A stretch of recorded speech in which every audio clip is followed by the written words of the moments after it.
राष्ट्र, राष्ट्रियता, सभ्यता र संस्कारको सङ्गम बागमती टेलिभिजनमा स्वागत छ। म गौरव अधिकारी। समादरणीय दर्शकवृन्द, टेलिभिजनको पर्दामा देखिने दृश्य र प्रस्तुति सबै सत्य र तथ्यमा आधारित हुन्छन् भन्ने दाबी गर्नु तपाईमाथि अन्याय गरेको ठहर्छ।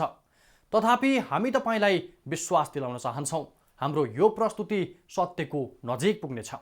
तथ्य प्रस्तुत गर्दा चुक्ने छैन र यथार्थ खोज्ने कुरामा कन्जुसाइ गर्ने छैन। हामी चाहन्छौँ कार्यक्रम वार रुम प्रत्येक नेपालीको चुला चौकादेखि घाँस बाँस र कपाससम्म सँगसँगै हिँड्न सकोस् र तपाईँको लक्ष्य प्राप्तिको कोच्चे ढुङ्गा साबित होस्। त्यसैले पनि हामी तपाईँसँग अनुरोध गर्दछौँ, आउनुहोस् हरेक समस्याको समाधान मिलेर खोजौँ। व्यथिति, अनियमितता र भ्रष्टाचारको जरो किलो खेलौँ र एउटा सभ्य समाज निर्माणको पहरेदार बनौँ।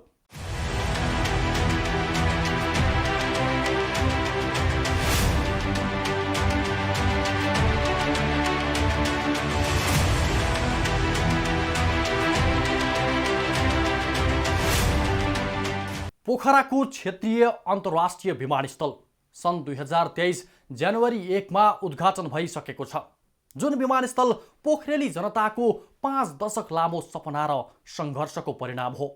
तर तपाईलाई थाहा छ यो विमानस्थल कुन सङ्कटबाट सुरु भयो र कुन सङ्कटबाट गुज्रिरहेको छ? आज हामी त्यही भीमकाय विमानस्थलको विगत, वर्तमान र भविष्यको बारेमा विशेष सामग्री देखाउँदैछौँ।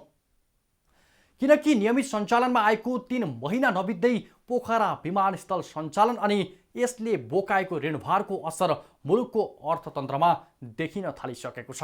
हेर्नुहोस्, हेर्दा आकर्षक अन्तर्राष्ट्रिय सज्जाको झल्को दिने यो पोखराको क्षेत्रीय अन्तर्राष्ट्रिय विमानस्थल, जुन विमानस्थल निर्माणको अवधारणा तत्कालीन राजा वीरेन्द्र शाहले सन् 1971 मा अघि सारेका थिए। यसको परिकल्पनाकार थिए अञ्चलाधीश शङ्करराज पाठक। 2028 सालमा पोखरा भ्रमणका बेला तत्कालीन राजा वीरेन्द्रले अञ्चलाधीश पाठकसँग पोखराको पर्यटन प्रवर्धनका लागि राज्यले के गर्नुपर्छ भन्ने प्रश्न गर्दा पाठकले एउटा क्षेत्रीय विमानस्थल आवश्यक रहेको भन्दै राजाको कानमा विमानस्थलको प्रस्ताव सुनाएका थिए।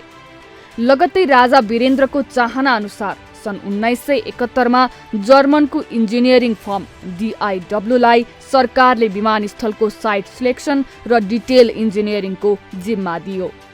नयाँ क्षेत्रीय विमानस्थल सम्बन्धी योजनासँगै प्रारम्भिक अध्ययनको काम सकिएपछि सन् 1976 अर्थात् 2033 सालमा पोखरा विमानस्थलका लागि जग्गा अधिग्रहण सुरु भयो।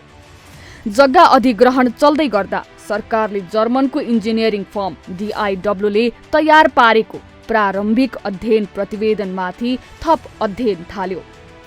2045 सालमा गुरु योजना पुनरावलोकनका लागि जायका भित्रियो। जायकाले एकै चरणमा पोखरामा ठूलो लगानी गर्दा आर्थिक रूपमा चलाउन नसकिने निष्कर्षसहित सरकारलाई 2 चरणमा विमानस्थल बनाउन सिफारिस गर्यो, जसमा सन् 1995 देखि सन् 2000 सम्म पहिलो चरणको काम सक्न $40 मिलियन खर्चिन सिफारिस गरिएको थियो। त्यस्तै दोस्रो चरणको काम सन् 2001 देखि सन् 2010 सम्म गर्न सकिने र यसका लागि $45 मिलियन अमेरिकी खर्च लाग्ने उल्लेख थियो। यी दुवै चरणको आयोजना पूरा गर्न लाग्ने अधिकतम $85 मिलियन एसियाली विकास बैंकबाट जुटाउन सकिने जायकाको प्रस्ताव थियो।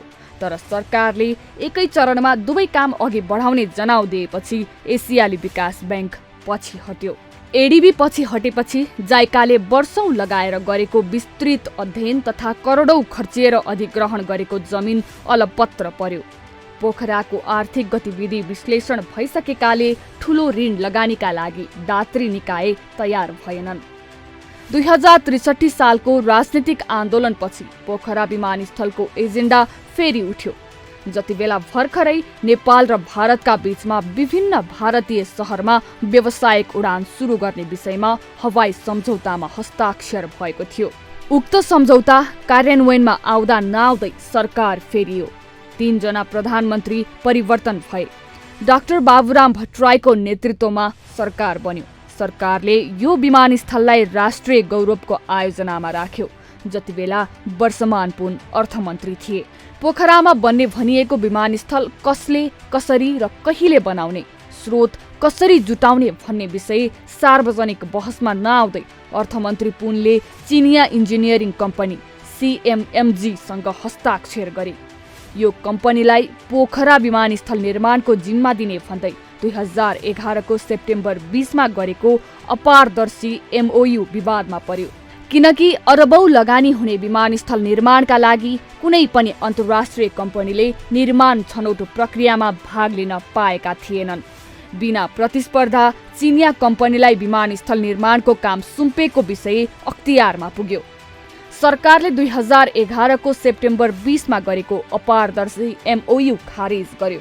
लगत्तै CMMG सँग गरिएको अनअफिसियल सम्झौता खारेज भएको केही दिनमै सरकारले 10 दिनको समय दिएर पुनः खुला प्रतिस्पर्धा मार्फत निर्माण कम्पनी छान्ने प्रक्रिया अघि बढायो। सरकारले CMMG सँग भएको विमानस्थल निर्माण सम्बन्धी MOU खारेज गरेको सार्वजनिक अभिव्यक्ति दिएपछि फेरि विमानस्थल निर्माण अनिश्चित बन्यो। 35 वर्षदेखि जग्गा अधिग्रहण गरेर पनि विमानस्थल निर्माणमा चासो नदेखाएको भन्दै पोखरेलीहरूले 100 दिनसम्म भोक हडताल गरे, सरकारलाई दबाब दिए। आन्दोलन र दबाबपछि 2012 जुलाई 18 मा नागरिक उड्डयन प्राधिकरणले पुनः विमानस्थल निर्माणका लागि अन्तर्राष्ट्रिय ठेक्का आह्वान गर्यो। यो बीचमा एसियाली विकास बैंकले विमानस्थल आर्थिक हिसाबले चल्न नसक्ने ठहर सहित हात झिकिसकेको थियो। यही मौकामा चीनको एक्जिम बैंक भित्रियो। क्यानले टेन्डर आह्वान गरेपछि एक्जिम बैंकले आफ्नो सूचीमा रहेका निश्चित कम्पनीले मात्र ठेक्का लिन पाउने, अन्यथा कुनै प्रकारको ऋण लगानी नगर्ने शर्त राखेर पोखरा विमानस्थल निर्माणमा अड्को थाप्यो।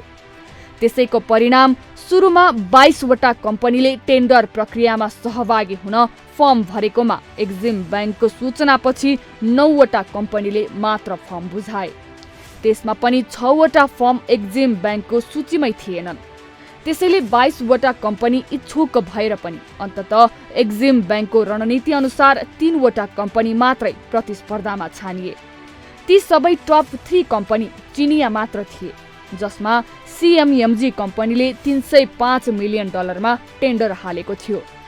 चिनिया कम्पनी सिनो हाइड्रोको $337.82 मिलियन र अर्को चिनिया कम्पनीको $349.28 मिलियन टेन्डर रहेको थियो। यस बेलासम्म यो विमानस्थल एक्जिम बैंकको ऋण सहायतामा बन्ने मात्र उल्लेख थियो। यो ऋण कुन शीर्षक र शर्तमा लगानी गर्ने भन्ने प्रष्ट थिएन, तर अत्यन्तै महँगोमा चिनिया कम्पनी CMMG को हातमा जाने लगभग निश्चित भइसकेको थियो।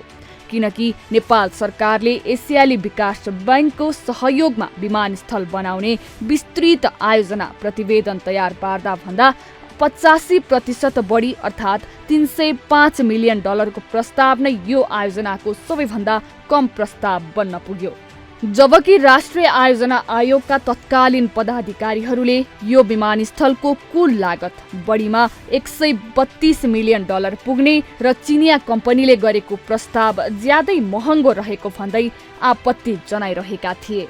सुरुमा चिनिया कम्पनीहरूले $264 मिलियन सम्ममा यो विमानस्थल बनाउन सकिने जनाउ दिएकोमा टेन्डर प्रक्रियामा जाँदा उक्त रकम बढेर $325 मिलियन पुग्यो।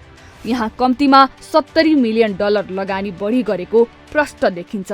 पहिलेको डिजाइन जुन थियो त्यो डिजाइनको आधारमा गरिएको इस्टिमेट भन्दा यो चाहिँ झन्डै 65-70 मिलियन चाहिँ बढी भयो पछिकोमा।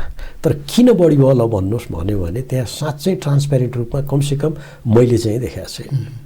र मलाई याद छ त्यसको बारेमा हामी छलफल गरेर, किनभने म पनि त्यही क्षेत्रको भएको हुनाले एउटा कन्सर्न एउटा हामीहरूको फोरम थियो, त्यसमा म पनि थिएँ।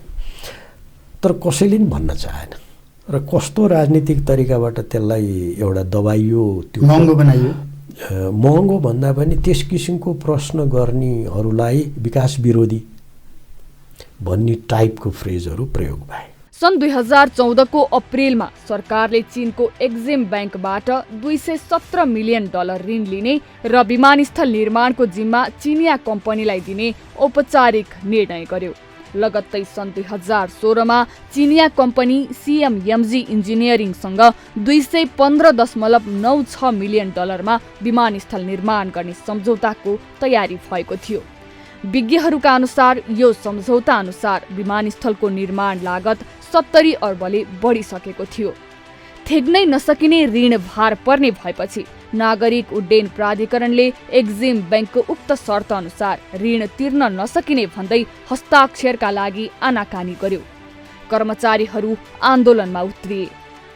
चिनिया एक्जिम ब्याङ्कको ऋण तोकिएको अवधिमा तिर्न सकिन्न भन्ने क्यानको निष्कर्ष र कर्मचारीको आन्दोलनले पोखरा विमानस्थल निर्माणलाई फेरि अनिश्चित बनायो। पुनः 2014 को मेमा क्यानका महानिर्देशक रतीश चन्द्रलाल सुमनले यो राष्ट्रिय गौरवको आयोजना चीनको एक्जिम ब्याङ्ककै ऋण सहयोगमा बन्ने सम्झौतामा हस्ताक्षर गरे। यसबेला सुशील कोइराला नेतृत्वको सरकार थियो। हस्ताक्षर लगत्तै एक्जिम ब्याङ्कले अर्को शर्त राख्यो। देशभरका क्यान मातहतका सबै विमानस्थलको आर्थिक कारोबार जम्मा हुने एउटा संयुक्त खाता खोल्न दबाब दियो। किनकि पोखरा विमानस्थलको कमाइले मात्र 20 वर्षमा चीनको यो महँगो ऋण तिर्ने अवस्था थिएन। पछि दुवै पक्षबीच पोखरा विमानस्थलको मात्र आम्दानी संयुक्त खातामा जम्मा गर्ने सहमति भयो र विमानस्थल निर्माणको काम अघि बढ्यो। जुन बेलामा मैले कन्ट्र्याक्ट साइन गरेँ, मैले चीनसँग कन्ट्र्याक्ट साइन गरेको होइन, मैले त कन्ट्र्याक्ट एवार्ड गरेको हो। कन्ट्र्याक्ट एवार्ड गर्दाखेरि वा त्यस बेलामा यो योजना बनाउँदाखेरि BRI को नाम पनि सुनेको थिएन मैले, र त्यो डकुमेन्टमा यसको कहीँ पनि मेन्सन छैन। त्यसकारण अब म के भन्नु तपाईँलाई, यसमा BRI को मैले नाम सुनेको छैन, त डकुमेन्टमा छैन भनिसकेपछि यो BRI को अन्तर्गत हो भनेर कसैले पछि दाबी गर्छ भने अब मेरो केही जान्दैन त्यसमा, होइन। त्यो राजनीतिक कुरा हामी जान्दैनौँ। हेर्नुहोस्, हामी प्राविधिक मान्छे हौँ। चीनले दाबी गर्छ वा अरू कुनै कन्ट्रीले दाबी गर्छ, त्यो कुरा मलाई थाहा भएन। यसको मतलब तपाईको कार्यकालमा चाहिँ यो BRI परियोजना हो भनेर चाहिँ थिएन।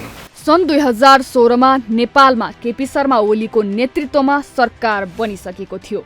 सोही वर्षको मार्चमा ओली चीन भ्रमणमा गए। बेजिङमा $215.96 मिलियन सफ्ट लोन सम्झौतामा हस्ताक्षर भयो। उक्त सम्झौतामा 25% रकम एक्जिम ब्याङ्कले ब्याज बापतको रकमका रूपमा कटौती गरेर 75% मात्र ऋण लगानी गर्ने उल्लेख थियो। यसमा 2% वार्षिक ब्याजको शर्त राखिएको छ र विमानस्थलको कमाइले 20 वर्षभित्र ऋण तिरिसक्नु पर्नेछ।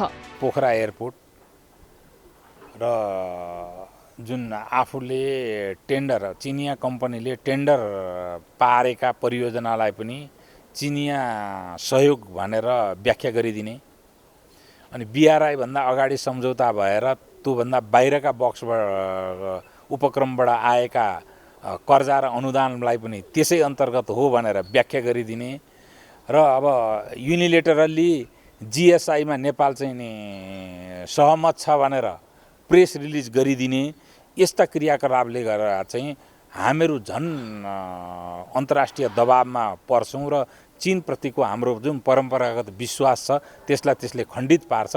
यस्ता परिचर्चाहरूबाट बच्नका लागि मेरो चाहिँ एउटा सादर अनुरोध पनि हो मित्र राष्ट्र चीनप्रति। यसरी अपारदर्शी स्वार्थ र शर्त मिसिएको ऋण सम्झौतामा हस्ताक्षर भएपछि प्रधानमन्त्री ओलीले सन् 2016 को अप्रिल 13मा पोखरा क्षेत्रीय अन्तर्राष्ट्रिय विमानस्थल शिलान्यास गरेका हुन्।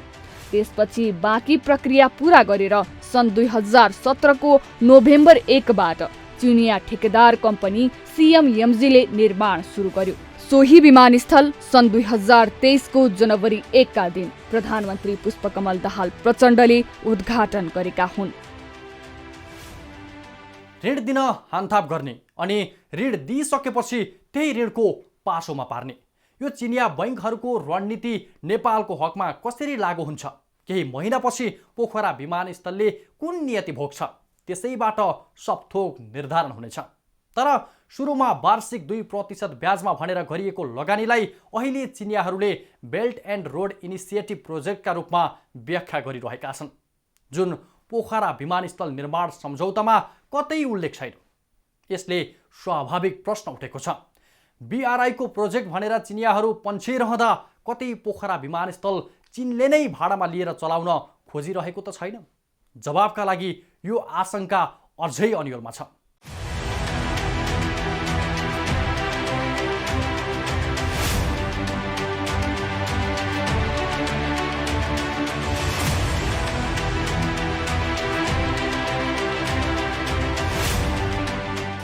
पोखरा विमानस्थल निर्माणमा भएको ऋणबाट मुक्त हुन सजिलो छैन। ऋण तिर्न असाध्यै मुस्किल पर्नेछ। विमानस्थलबाट अहिले आन्तरिक उडान मात्र भइरहेका छन्। विमानस्थल 24 घण्टा तयारी अवस्थामा राख्नुपर्ने अवस्था छ। तिब्बतियन एयरको लगानी हिस्सा रहेको हिमालयन एयरले समेत पोखराबाट अन्तर्राष्ट्रिय उडान गर्न चासो देखाएको छैन। पोखरा मुख्य रूपमा भारतीय पर्यटकको हब मानिन्छ। हजारौं भारतीय पर्यटक पोखरा हुँदै मुक्तिनाथ जाने गरेका छन्। तर चिनिया ऋण तथा चिनिया लगानीकै कारण भारतीय विमान कम्पनीले पनि उडान अवतरणका लागि चासो दिएका छैनन्। भारतीय असहयोगले गर्दा बुद्ध एयरले समेत दिल्ली, देहरादून र बनारसको उडान तालिका नियमित गर्न पाएको अवस्था छैन। बरु उल्टै पोखराको पर्याय बनेको प्याराग्लाइडिङ व्यवसाय सङ्कटमा परेको छ। त्यसैले तत्काल आर्थिक रूपमा स्थिर हुने विकल्प सोचिएन र हवाई रुट अर्थात् एयर स्पेसको विषयमा देखिएको समस्या हटेन भने पोखरा विमानस्थल ऋणको पासो बन्नेछ। विज्ञहरूका अनुसार पोखरा विमानस्थलमा ऋणको भयानक बोझ छ। अहिलेको एयर ट्राफिक र अन्तर्राष्ट्रिय वायु सेवाको आकर्षण हेर्दा यो लगानी 100 वर्षमा पनि उठ्ने छैन। किनकि पुरानो विमानस्थलको रनवे नर्थ साउथ ओरिएन्टेसनमा छ र दुवैतर्फ अग्ला डाँडा छन्। त्यसैले साबिकको धावन मार्गमा पर्याप्त जमिन भएर पनि रनवे विस्तार गर्न सम्भव भएन र ठुला विमान उडान र अवतरणका लागि ठुलो विमानस्थल निर्माणको परिकल्पना गरियो। त्यसको 50 वर्षपछि पोखरेलीले ठुलो एयरपोर्ट त पाए, तर ऋण तिर्न सक्ने अवस्था देखिएन। ऋण सम्झौता अनुसार एक्जिम बैंकले 7 वर्ष ग्रेस पिरियड अर्थात् परीक्षण अवधि राखेको छ। यही मार्चको अन्त्यमा उक्त 7 वर्षीय अवधि सकिँदैछ। त्यसपछि अबको 13 वर्षभित्र ऋणको सामा ब्याज दुवै चुक्ता गरिसक्नु पर्नेछ। तर आम्दानी छैन। अन्तर्राष्ट्रिय वायु सेवा कम्पनीले चासो देखाएका छैनन्। चीनका विभिन्न सहरलाई जोड्ने सम्बन्ध सेतु त भनियो, तर चिनिया वायु सेवाले पनि उडानका लागि रुचि देखाएका छैनन्। साबिकको सानो विमानस्थलबाट भइरहेको आम्दानीकै भरमा ठुलो विमानस्थलको खर्च थेग्नुपर्ने अवस्था आएको छ। गएको वर्ष पोखरा विमानस्थलको 11 करोड 59 लाख रुपैयाँ आम्दानी गरेकोमा यो विमानस्थल सञ्चालनमा आएपछि खर्च मात्रै बढेको छ। आम्दानी निराशाजनक छ। जबकि यो विमानस्थल निर्माणमा लागेको खर्च र त्यसको सामा ब्याज तिर्न नयाँ एयरपोर्टले मात्रै वार्षिक $11.4 मिलियन अर्थात् 1 खर्ब 50 अर्ब रुपैयाँ कमाउनै पर्ने हुन्छ। तर अहिले विमानस्थलले पुरानो एयरपोर्टबाट भइरहेको उडान तथा अवतरण लगभग सबै बन्द गरेर दुवै विमानस्थलको आम्दानी एउटै खातामा जम्मा गर्दा समेत महिनामा औसतभन्दा 13 गुणा कम आम्दानी देखिएको छ। आगामी महिनाबाट एक्जिम बैंक चाइनालाई मासिक $3.2 मिलियन ब्याज मात्र भुक्तानी गर्नुपर्छ। 7 वर्ष ग्रेस अर्थात् परीक्षण काल सकिएपछिको हरेक 6 महिनामा सामा समेत बुझाउनु पर्ने सम्झौतामा उल्लेख छ। यसको अर्थ देशभरका अधिकांश विमानस्थललाई यही काठमाडौँ र पोखरा विमानस्थलको आम्दानीको भरमा पालिरहेको नागरिक उड्डयन प्राधिकरण ख्यालमै ऋणको पासोमा फसेको छ। काठमाडौँ एयरपोर्टको कमाई वर्षको म्याक्सिमम 8 अरब छ भने अहिले खर्च मलाई लाग्छ पोखरा र भैरवा र अरू एयरपोर्टको हेर्दाखेरि 20 अरब वर्षमा पुग्छ जस्तो मलाई लाग्छ। अब यो पैसा कसरी रिटर्न गर्ने? यो पैसा कसरी यसलाई चाहिँ अब त्यो 8 अरबले 20 अरबलाई थेक्छ त? हो, यसमा पुनर्विचार गर्नै पर्छ। उता एसियाली विकास बैंकको $37 मिलियन ऋणमा बनेको गौतम बुद्ध विमानस्थल भैर हवाको हविगत पनि उस्तै छ। ओपेक फन्डको $11 मिलियन ऋण पनि भैर हवाको गौतम बुद्ध विमानस्थलमै डुबेको छ। क्यान अहिले एडिबी र ओपेक फन्डको उक्त ऋणको 1.5% ब्याज तिर्नै हार गुहार माग्न थालेको छ। तर त्रिभुवन अन्तर्राष्ट्रिय विमानस्थल पछिको दोस्रो ठुलो एयरपोर्ट सञ्चालनका लागि भारतले हवाई रुट उपलब्ध गराएको छैन। भूत बङ्गला जस्तै भैर हवा विमानस्थलमा न उडान न अवतरण, अरबौंको ऋण लगानी मात्र अल्पत्र बनेको छ। आर्थिक रूपमा विमानस्थल चल्न नसक्ने भएपछि गौतम बुद्ध विमानस्थलले कोरोना महामारी यता नियमित किस्ता तिर्न सकेको छैन। जजिरा एयर र हिमालयन एयरको उडान पनि रोकिएको छ। लगभग एउटै समयमा निर्माण सम्पन्न भएको पोखराभन्दा भैरहवामा पूर्वाधार र लगानी ठुलो छ। तर चीनले लगानी गरेको पोखराको लगानीभन्दा भैरहवामा आधा थोरै छ। पोखरा विमानस्थलको रनवे 2500 मिटर मात्र छ, जबकि आधा कम लगानीमा बनेको भैरहवा विमानस्थलको रनवे 3000 मिटर लामो छ, जुन 3350 मिटर लामो काठमाडौँ विमानस्थल पछिको ठुलो विमानस्थल हो। विज्ञहरूका अनुसार लगानी मात्र ठुलो देखिएको पोखरामा एयरबस 330 अथवा बोइङ 330 समेत अवतरण हुन सक्दैन। लामो दूरीको उडान भर्ने सम्भावना प्राविधिक रूपमा छैन। यस्तो न भूत न भविष्यको विमानस्थलमा चाइनाले यत्रो लगानी किन गर्यो त? पोखरामा हामीले अन्तर्राष्ट्रिय फ्लाइट गर्न सक्छौँ कि सक्दैनौँ र सानो सिरिजको जहाज मात्रै पोखरा जाने भएकोले त्यत्रो लगानी कहिले उठाउने, पहिलो कुरा। दोस्रो कुरा, त्यहाँ चाहिने पूर्वाधारहरूको विकास हामीले गरौँ। खालि भौतिक पूर्वाधारले मात्रै हुँदैन। जस्तो हामीले फ्युलिङ सेन्टर त्यहाँ राख्यौँ कि राखेनौँ, जस्तो लेबर मार्केटलाई हामीले चाहिँ हेरेर हामीले चाहिँ चाहिनुपर्ने चाहिँ बेसिक रिक्वायरमेन्ट पोखरामा नेपाल गभर्मेन्टले गरेको छ कि छैन। तेस्रो कुरा, त्यहाँको प्याराग्लाइडिङ चाहिँ अब त्यहाँबाट विस्थापित हुने क्रममा छ। त्यसले गर्दाखेरि हाम्रो चाहिँ एयरपोर्टलाई असर गर्छै गर्दैन। यी कुराहरूलाई हामीले हेक्का राख्नुपर्ने थियो, यद्यपि हामीले सुरुमा राखेनौँ। विज्ञहरू सन् 1971 मा जर्मन कम्पनीले गरेको फिजिबिलिटी अध्ययन र 1988 मा जाइकाले गरेको फिजिबिलिटी हेरेर एसियाली विकास बैंकले लगानी गर्न डरायो। तर फिजिबिलिटीले असम्भव देखाएको जोखिमयुक्त पूर्वाधारमा चिनिया बैंकले आँखा चिम्लिएर लगानी गर्यो, किनकि यो चिनिया रणनीति थियो जसले श्रीलङ्का, पाकिस्तान, मालदिभ जस्ता मुलुकमा भएको यस्तै लगानीलाई सम्झाइदिएको छ। सन् 2010 मा चीनले यसै गरी असम्भव रहेको भनिएको हाम्बन टोटा बन्दरगाहमा $1.5 मिलियन लगानी गरेको थियो। तर बन्दरगाह चल्दै चलेन र श्रीलङ्का सरकारले ऋणको सावा ब्याज तिर्न नसकेर उक्त बन्दरगाह नै चीनलाई 79 वर्षका लागि बुझायो। श्रीलङ्काको मट्टा राजपक्ष विमानस्थल, पाकिस्तानको ग्वाद्रा बन्दरगाह, मोन्टेन्याग्रोको विशाल हाइवे, मालदिभ्सको चाइना फ्रेन्डसिप ब्रिज, केन्याको नौरोबी मोमवास्ट पोर्ट रेलवे सबै लो लिस्ट प्रोजेक्ट बने, जहाँ चीनले घाटामा जाने पूर्वाधार भन्ने जान्दा जान्दै अरबौं ऋण लगानी गरेको छ र धेरै पूर्वाधार अन्त्यमा आफैले सञ्चालन गर्ने भन्दै कब्जा गरेको छ, जसको ऋणको ब्याज 2 देखि 4% सम्म रहेका छन्। अनि आर्थिक गतिविधि कमजोर रहेका मुलुकले चीनसँगै ऋण मागेर उसको ब्याज तिर्ने गर्छन्। सम्भवतः पोखरा क्षेत्रीय अन्तर्राष्ट्रिय विमानस्थल नेपालको हकमा त्यस्तै लोन ट्र्याप प्रोजेक्ट बन्न सक्छ, किनकि कुवेतबाट भैरहवा विमानस्थलमा पहिलो उडान सुरु गरेको जजिरा एयरले लामो समय उडान स्थगित गरेर पुनः फागुन 25 बाट नियमित उडान सुरु गरेको छ। त्रिभुवन अन्तर्राष्ट्रिय विमानस्थलको विकल्पका रूपमा सञ्चालन गरिएको गौतम बुद्ध विमानस्थलमा अरू एयरलाइन्स अझै जोडिएका छैनन्। ऋणकै बोझमा रहेको पोखरा अन्तर्राष्ट्रिय विमानस्थलमा रात्रिकालीन उडान समेत सुरु भएको छ, तर आन्तरिक वायु सेवा बाहेकको उडान जोडिन सकेको छैन। विकृति, विसङ्गति र भ्रष्टाचार हाम्रा दुश्मन हुन्। ती दुश्मनहरूको दोहोलो काट्ने काममा हामी कदापि पछि हट्ने छैनौँ। मात्र हामीलाई तपाईँको साथ र सहयोग चाहिन्छ। तपाईँको वरपर छरछिमेकमा पनि यस्ता विकृति, विसङ्गति र भ्रष्टाचारका गतिविधि भइराखेका छन् भने हामीलाई जानकारी दिनुहोला। हामी तुरुन्त उपस्थित हुनेछौँ। चिन्ता नलिनुहोस्, तपाईँको पहिचान गोप्य राख्नेछौँ। हवस् त, आजलाई वार रुम यति नै। अर्को साता फरक विषयका साथ उपस्थित हुनेछौँ। हेर्दै रहनुहोला बागमती टेलिभिजन। नमस्कार।